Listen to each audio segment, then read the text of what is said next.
Ladies and gentlemen, we live in a world where holding on feels natural and letting go feels impossible. We cling to people, to memories, to achievements, to identities, as if gripping tightly will protect us from the truth that everything is temporary. But the deepest secret to happiness is simple and profound. Let go before death takes it all away. Every one of us is walking through a life that is constantly changing. Seasons shift, relationships evolve, our bodies age, opportunities appear and disappear. Yet we behave as though life owes us permanence. We hold on to what is fading. We chase what slips through our fingers, and we suffer not because life changes, but because we refuse to release our grip. Think about how much unnecessary pain comes from holding on. We hold on to anger long after the moment is gone. We hold on to disappointment until it becomes heavy. We hold on to fear until it shapes our choices. We hold on to an image of who we believe we must be, even when that image no longer fits who we are becoming. And we hold on to people as if they are possessions rather than companions on a shared journey. Each of these attachments tightens around us like a knot, making our hearts smaller and our lives heavier.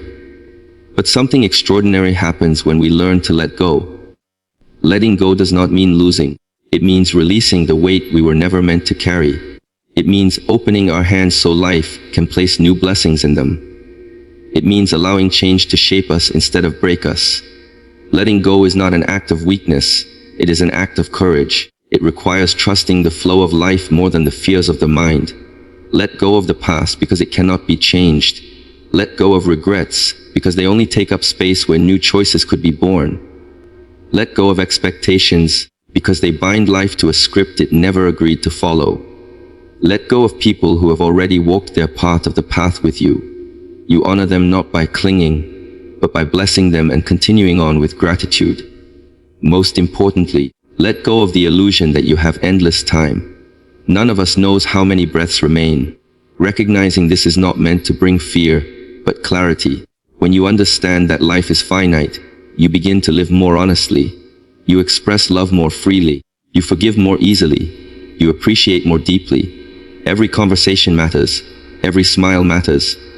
Every moment becomes a gift because you know it will not repeat. Death is the great equalizer, not because it ends life, but because it reveals what truly matters.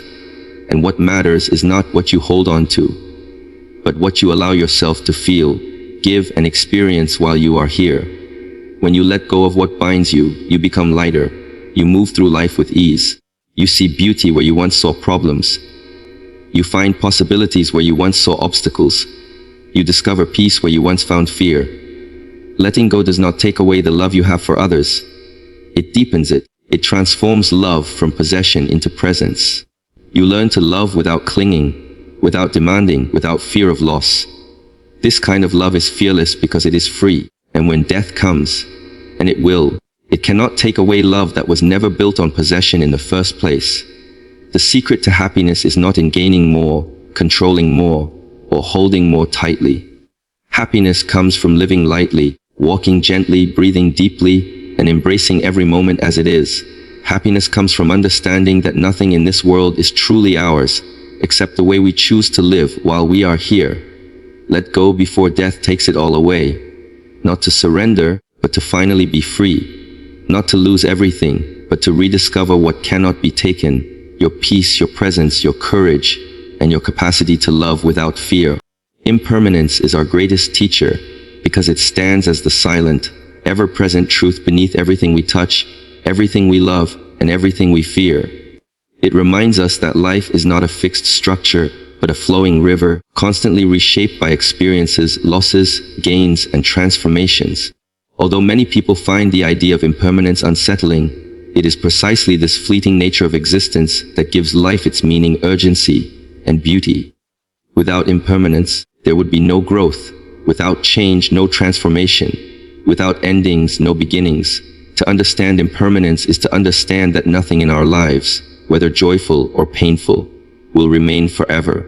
Friends may drift away, circumstances will shift, opportunities will appear and vanish, and even our own bodies will evolve, weaken, and eventually cease. But rather than seeing this as a source of despair, impermanence invites us to appreciate every moment more deeply. When you realize that every breath you take is unique, and will never return. You begin to breathe with more awareness. When you understand that the people you love will not always be with you, you love them with greater tenderness and presence. Impermanence makes the ordinary precious. Many of the struggles we face come from refusing to accept this truth. We cling to routines, relationships, identities, and desires as if holding tightly could prevent the world from changing. But resistance only creates tension. The more tightly we grasp something, the more we fear losing it. And the more we fear losing it, the more we suffer. Impermanence does not cause suffering, attachment does. When we cling to what life naturally wants to move, we create friction within our own hearts. Impermanence teaches us to loosen our grip, to soften our expectations, and to trust that life's changes are not punishments, but natural unfoldings. This truth becomes even clearer when we observe nature. Seasons shift without hesitation. Leaves fall without regret. Waves rise and break without resistance. Nothing in nature tries to hold on to its form. The tree does not mourn the leaf that drops. The cloud does not fight the wind that disperses it. Everything flows, adapts, and transforms effortlessly. Yet humans, blessed with memory and imagination, often resist what nature embraces. We mourn the past long after it has passed. We fear the future long before it arrives. Impermanence invites us back into harmony with the natural rhythm of change. Understanding impermanence also frees us from the illusion of control. No matter how carefully we plan or how fiercely we try to manage outcomes, life will still unfold in ways we cannot foresee. This does not mean we should stop dreaming or striving. It means we should act with intention, but release the need to dictate every result. When we accept that outcomes are not fully in our hands, we approach life with more humility, patience, and ease. Impermanence teaches us that life is less about controlling the waves and more about learning to stay balanced as they rise and fall. This truth also deepens our compassion. When we understand that every person we meet is also navigating change, loss, and uncertainty, we become kinder. We begin to listen without judgment, support without expectation, and love without possession. Impermanence reveals that everyone is fragile in some way. Everyone is carrying stories they cannot hold forever. Everyone is passing through moments that will eventually fade. And knowing this softens us. It reminds us that kindness is never wasted because it touches lives that are always shifting. Impermanence enriches our joy as well. If happiness were permanent, it would lose its vibrancy. Its sweetness comes from knowing it is temporary. When we savor a warm cup of tea, a sunrise, a shared laugh, or a peaceful silence, we savor it because we know the moment will not last. This awareness brings us fully into the present. The mind stops wandering into the past or future because it recognizes the fragility of now. Joy becomes deeper when we stop expecting it to be permanent. Sadness becomes lighter when we stop fearing it will last forever. Impermanence teaches us that emotions arise and pass like weather, and we are the sky that holds them. To embrace impermanence is to embrace life itself, not the life we wish for, not the life we try to preserve unchanged, but the living, breathing, ever-shifting reality unfolding before us in every moment. Letting go creates inner space because it frees the mind from the weight of unnecessary burdens, leaving room for clarity, peace, and emotional balance. Many people think of letting go as a form of loss, as if releasing something means giving up a part of themselves. But letting go is not about losing. It is about making space for new thoughts, new experiences, new perspectives, and new forms of happiness that cannot arrive when the heart is crowded with what no longer serves it. When we hold on tightly to memories, grudges, fears, or expectations, we fill our inner world with tension. Letting go dissolves that tension and replaces it with openness. The human mind is like a room. If it becomes cluttered with old furniture, forgotten boxes, and broken pieces of the past, there is no space for fresh light or new arrangements. Many of us carry emotional clutter, unresolved conflicts, disappointment, resentment, outdated dreams, and self-defeating stories about who we are supposed to be. These things take up mental and emotional space, leaving little room for calm or creativity. Letting go is the process of clearing that room. It does not mean denying the past or pretending painful experiences never happened. It means acknowledging them, understanding their place in our lives, and then releasing their hold on our present moment. Letting go is also an act of self-respect. It means choosing not to imprison ourselves in situations or emotions that diminish our well-being. When we cling to anger, we harm ourselves far more than the person we are angry at. When we cling to regret, we chain ourselves to events that cannot be changed. When we cling to fear, we restrict our own growth. But when we let go of these emotions, we regain energy and focus. We rediscover our own strength. Inner space returns, and with it comes a sense of lightness that feels as though we are breathing more deeply for the first time in years. Letting go creates space for understanding. When the mind is crowded with emotional noise, it is difficult to see clearly. We make decisions based on reactions rather than wisdom. We interpret situations through the lens of old wounds instead of present reality. But when we release the weight we carry, our perception becomes sharper. We see people as they are, not as reflections of our past.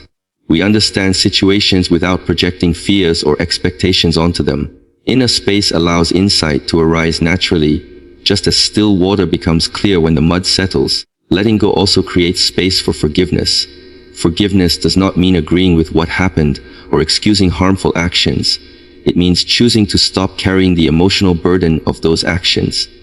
Resentment occupies enormous inner space. It drains mental energy and keeps the heart in a constant state of tension.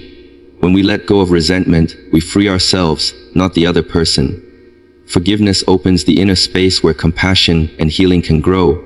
In this space, relationships can evolve or peacefully end, and we can move forward without dragging the past behind us. Letting go creates space for growth as well. Every new chapter of life requires us to put down something old. Sometimes we must let go of habits that limit us, roles that no longer define us, or goals that no longer match who we are becoming. Growth requires room to unfold. Like a plant outgrowing its pot, we must release what confines us in order to expand. The space created by letting go becomes the fertile ground where new intentions, new practices, and new versions of ourselves can take root. Letting go deepens our ability to be present. When we hold on to worries about the future or regrets about the past, our attention is scattered. We are physically in one moment, but mentally in another. Letting go invites the mind back to the now, where life is actually happening. Inner space allows us to feel our breath, notice our surroundings, and connect with people without distraction. Presence cannot exist in a cluttered mind. It needs the space created by release. Letting go even enhances our sense of inner peace. Peace is not achieved through perfect circumstances or complete control. It arises when we stop resisting what we cannot change. When we let go of the need to control outcomes, we create space for acceptance. Acceptance does not mean passivity. It means recognizing reality as it is instead of exhausting ourselves trying to make it something else. This acceptance frees the mind from struggle and opens a spaciousness within that feels calm and steady, even in uncertain times. Letting go creates inner space where we can breathe, grow, love, and live more fully. Suffering often comes from holding too tightly because attachment creates tension, fear, and resistance within the mind. When we cling to people, outcomes, ideas, or identities, we place ourselves in a fragile position where our happiness depends on something unstable or impermanent. Life is constantly shifting, and anything we grasp too firmly will eventually move, change, or slip away. This natural movement becomes painful only when our grip refuses to loosen. The tighter we hold, the more we feel threatened by the possibility of loss, and the more we suffer even before anything has been taken from us. Much of this suffering comes from the belief that security lies in clinging. We think that if we hold someone close, they will never leave. If we cling to success, it will remain. If we grip our version of how life should be, it will bend to our will. But attachment does not protect us, it traps us. It makes the world feel smaller and more dangerous, because anything that threatens what we cling to becomes a source of anxiety. By holding tightly, we turn change into a threat rather than a natural rhythm of existence. Life becomes a battlefield where we are constantly fighting against the inevitable. This tendency to cling often begins with a misunderstanding of happiness. Many people believe happiness comes from possessing something: love, wealth, recognition, certainty. When happiness is tied to possession, the fear of losing that possession becomes overwhelming. The mind begins to worry, to overthink, to imagine worst-case scenarios. Instead of enjoying what we have, we exhaust ourselves trying to secure it. Suffering grows not from the reality itself, but from the mental pressure we create around it. Clinging transforms joy into fear, love into dependency, and ambition into obsession. The emotional weight of holding tightly can manifest in many subtle ways. When we cling to a relationship, we may become controlling, jealous, or anxious. We fear any sign of distance, interpreting it as a threat. Instead of letting the relationship breathe, we suffocate it with expectation. When we cling to anger or resentment, we trap ourselves in a loop of emotional pain. We revisit the past repeatedly, keeping old wounds open and fresh. The person we resent may have moved on, but we remain stuck, holding tightly to a source of suffering that brings no benefit. When we cling to a self-image or identity, we become resistant to growth. We refuse to see ourselves differently because change feels like a loss rather than an evolution. Clinging also prevents us from experiencing the natural flow of emotions. Emotions are meant to arise, express themselves, and then pass. But when we cling to a feeling, especially a negative one, it lingers far longer than necessary. Fear becomes chronic, sadness becomes despair, anger becomes bitterness. The emotion itself is not the problem. The refusal to let it move through us is what prolongs the pain. By holding on, we block the natural healing process that would occur if we simply allowed ourselves to feel and release. One of the deepest forms of suffering comes from holding tightly to expectations. We expect people to act a certain way, and when they don't, we feel betrayed. We expect life to unfold according to our plans, and when it doesn't, we feel crushed. Expectations create rigid pathways in the mind, and anything that deviates from those pathways becomes a source of frustration. When we cling to a specific vision of the future, we overlook the possibilities that arise in the present. We experience more disappointment than necessary because we are comparing reality to an ideal image we refuse to release. The solution is not to stop caring or to detach emotionally. It is to loosen the grip. Loosening the grip does not mean letting go of love, ambition, or dreams. It means releasing the fear-based need to control them.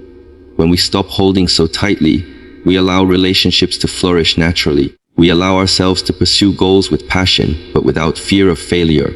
We allow emotions to come and go, without trapping them inside us. Loosening the grip creates flexibility, and in flexibility, suffering decreases. When the mind becomes less rigid, life becomes less threatening. Change becomes easier to accept. Uncertainty becomes something we can navigate rather than fear.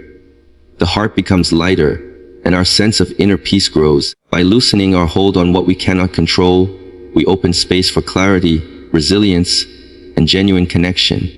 The less tightly we cling, the more freely we can move through life, responding to it with openness rather than fear. Presence is the foundation of happiness, because it is only in the immediate moment that life is actually lived. When the mind is fully attentive to the present, it becomes free from the burdens of the past and the anxieties of the future. Happiness cannot be found in memories, no matter how beautiful, nor in fantasies about what might one day happen. It exists only in the experience we are having right now. Yet most people spend their lives anywhere except the present. We dwell on what has already passed or worry about what has not yet arrived, and in doing so, we overlook the richness and simplicity of the moment unfolding before us. The mind is often noisy, filled with thoughts that pull us away from the here and now. We replay old conversations, regret past decisions, and rekindle old hurts. Each of these thoughts carries an emotional weight that drags our attention backward. At the same time, we worry about future events, imagine potential problems, and create mental scenarios that rarely match reality. This forward and backward movement creates a deep sense of restlessness. Presence silences that restlessness by grounding the mind in what is immediately real. When we notice the breath, observe our surroundings, or feel the sensations in the body, we interrupt the mental wandering and reconnect with life in its purest form. When we are present, even simple moments can feel meaningful. Drinking a cup of tea, walking outside, listening to someone speak, or feeling the warmth of sunlight becomes an intimate experience. These ordinary moments often pass unnoticed when the mind is distracted, but presence reveals their subtle richness. Happiness arises not because the moment itself is extraordinary, but because we are fully aware of it. Awareness brings depth to even the smallest experiences. It transforms routine into ritual and monotony into mindfulness. Presence also quiets the inner critic. When we are lost in thoughts about past mistakes or future expectations, self-judgment thrives. We measure ourselves against imagined standards and feel inadequate. But in the present moment, there is no comparison and no judgment. There is only what is. When we bring full attention to what we are doing right now, the mind becomes too focused for self-doubt to intrude. This creates a sense of ease and self-acceptance that cannot be achieved through external achievements or validations. Being present also allows us to connect more deeply with others. Genuine connection is only possible when we listen with our full attention, without mentally preparing responses or getting lost in assumptions. Presence turns conversations into moments of real understanding. It allows us to see others more clearly and respond with empathy rather than reactivity. When someone feels truly heard, they feel valued and respected. The quality of relationships improves not because we say the right things, but because we are fully there with the person in front of us. Presence reduces suffering by removing unnecessary layers of resistance. Pain is often intensified by mental stories we attach to it. A difficult situation becomes far more overwhelming when we add fear, expectation, or judgment. When we stay with the immediate experience, without exaggerating it through thought, the difficulty becomes more manageable. Presence teaches us to face life as it is, moment by moment, instead of getting overwhelmed by the imagined weight of what might happen next. This creates emotional resilience and steadiness. Presence is also a doorway to gratitude. When the mind slows down and becomes aware, it notices things usually taken for granted. The feel of the air, the sound of leaves, the comfort of shelter, the presence of loved ones. Gratitude does not need dramatic events. It grows naturally from awareness. A grateful heart is a peaceful heart, and a peaceful heart is a happy one. Presence uncovers the abundance that always exists, but often goes unnoticed. Furthermore, presence brings clarity. When we are fully here, we make decisions based on what is truly happening rather than what we fear or desire. This clarity leads to wiser actions and fewer regrets. It aligns us with reality instead of illusions. A mind rooted in the present is better able to adapt, respond, and appreciate. Presence teaches us to slow down in a world that constantly urges us to hurry. It reminds us that life is not something to rush through, but something to experience. When we are present, we are no longer chasing happiness somewhere else. We discover that happiness is not a distant goal, but a natural state that arises when the mind is fully engaged with the moment it is living. Detachment is not indifference, because detachment comes from clarity and understanding, while indifference comes from apathy and emotional disconnection. Many people mistakenly believe that to be detached means to stop caring or to withdraw from life, but true detachment is the opposite. It allows us to care more freely, love more deeply, and act more wisely because we are no longer driven by fear, possession, or emotional turbulence. Detachment is a way of relating to the world with openness rather than grasping, compassion rather than control, and presence rather than anxiety. Indifference says, I don't care what happens. But detachment says, I care deeply, yet I accept whatever comes. This distinction is subtle but powerful. Indifference closes the heart, while detachment keeps it wide open. Indifference avoids emotional involvement because it fears vulnerability or discomfort. Detachment embraces emotional involvement without becoming consumed by it. Through detachment, we learn to participate fully in life's experiences, joy, sorrow, success, failure, while maintaining a sense of inner equilibrium. We are touched by life but not broken by it. Detachment frees us from the unhealthy patterns that arise when we cling to people or outcomes. When we become attached, our happiness becomes dependent on external circumstances. We begin to place conditions on our peace of mind. For example, we may believe that we can only be happy if a person behaves a certain way, if a situation turns out exactly as we hope, or if life unfolds according to our expectations. This conditional way of living creates pressure for ourselves and for others. Decisions become driven by fear, not love. Detachment removes this pressure by allowing us to appreciate what we have without trying to control it. At its core, detachment is about releasing the illusion of control. We can influence life, but we cannot dictate the outcome of every event or the behavior of every person. When we cling to the desire for control, we experience constant anxiety because life refuses to fit neatly into our plans. Detachment acknowledges reality as it is instead of resisting it. This acceptance creates mental space and emotional stability. It allows us to respond to challenges with clarity instead of reacting impulsively based on fear or insecurity. Detachment also empowers relationships by nurturing freedom and respect. When we are attached to another person in an unhealthy way, we might try to shape their choices, limit their independence, or expect them to fulfill our emotional needs. This possessiveness stifles love and breeds resentment. Detachment, on the other hand, encourages us to love without expecting ownership. It allows the other person to be themselves and to grow in their own direction. When we practice detachment, we can offer support without demanding compliance and give affection without expecting anything in return. This form of love is purer because it arises from genuine connection rather than neediness. Moreover, detachment liberates us from the emotional roller coaster of constantly chasing pleasure and avoiding discomfort. Life naturally contains both pleasant and unpleasant experiences. When we cling to pleasure, we fear its loss.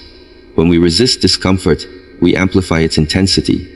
Detachment allows us to experience both with acceptance. We enjoy joy without clinging to it and face pain without being overwhelmed.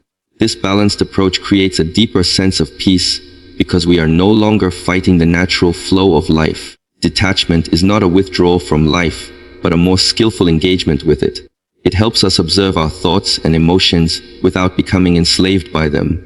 Instead of identifying with every feeling that arises, we learn to notice it, understand it, and let it pass.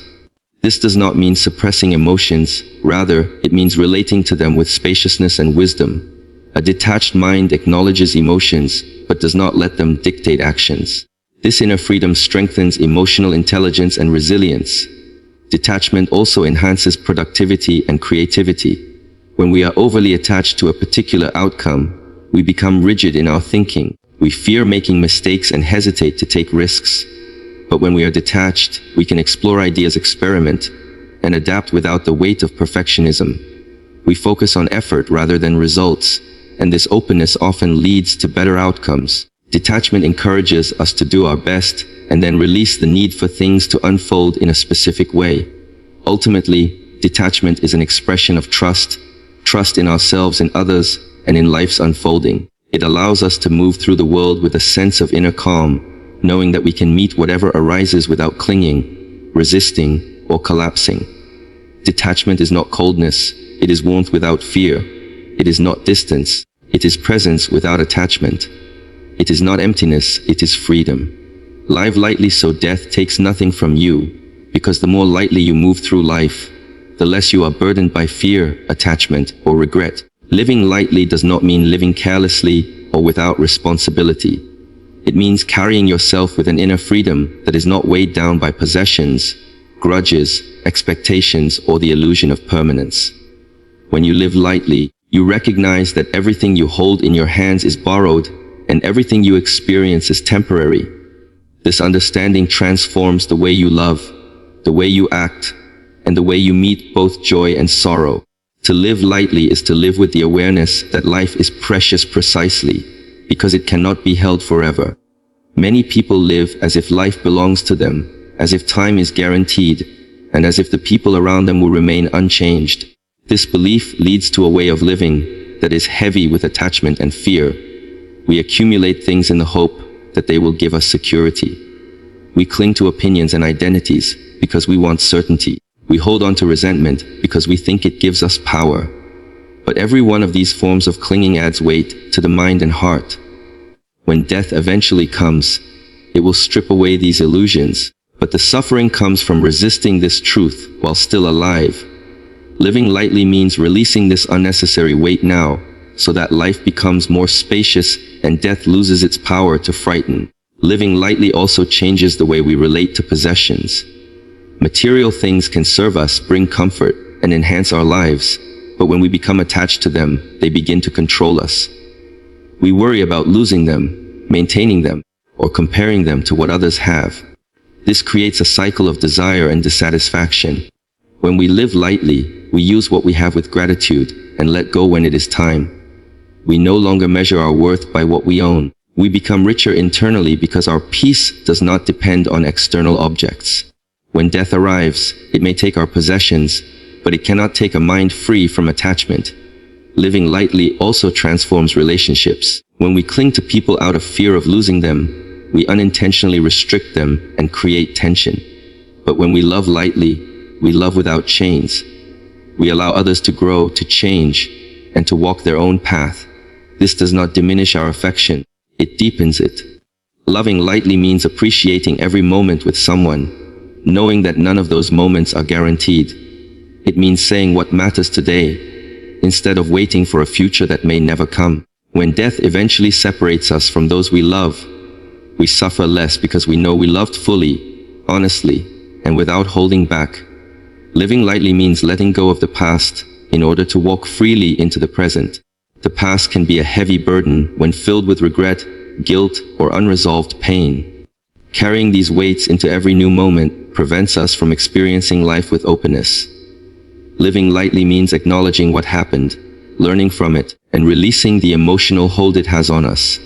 This does not erase memories, but it frees the heart from being trapped in them. When death approaches, the past cannot haunt someone who has already made peace with it. The same is true for the future. When we obsess over what is yet to come, we fill our minds with worry. We imagine scenarios, build expectations, and cling to plans as if they guarantee our safety. But life rarely follows our designs. Living lightly means preparing for the future without losing yourself in it. It means acting with intention, but releasing the need to control outcomes. Such a mindset brings calmness and resilience, because uncertainty no longer feels like a threat. When death eventually stops the future we imagined, we feel no bitterness because we never demanded that life unfold exactly our way. Living lightly also invites us to be more present. When we carry less mental weight, we can experience each moment more vividly. We notice the details of life, a smile, a breath, a sound, a quiet moment, that often go unnoticed when the mind is cluttered. Presence allows us to experience life rather than merely think about it. This presence is itself a form of freedom, because happiness naturally emerges when the mind is not caught in mental struggle. Living lightly is ultimately an act of wisdom. It means understanding that life is a journey, not a possession. It means realizing that everything we cling to will one day be out of our hands, whether we are ready or not. By letting go now of fear, anger, pride, attachment, we lighten our hearts so thoroughly that when death comes, it finds nothing to take. The person who lives lightly is already free, because their peace does not depend on anything that can be lost.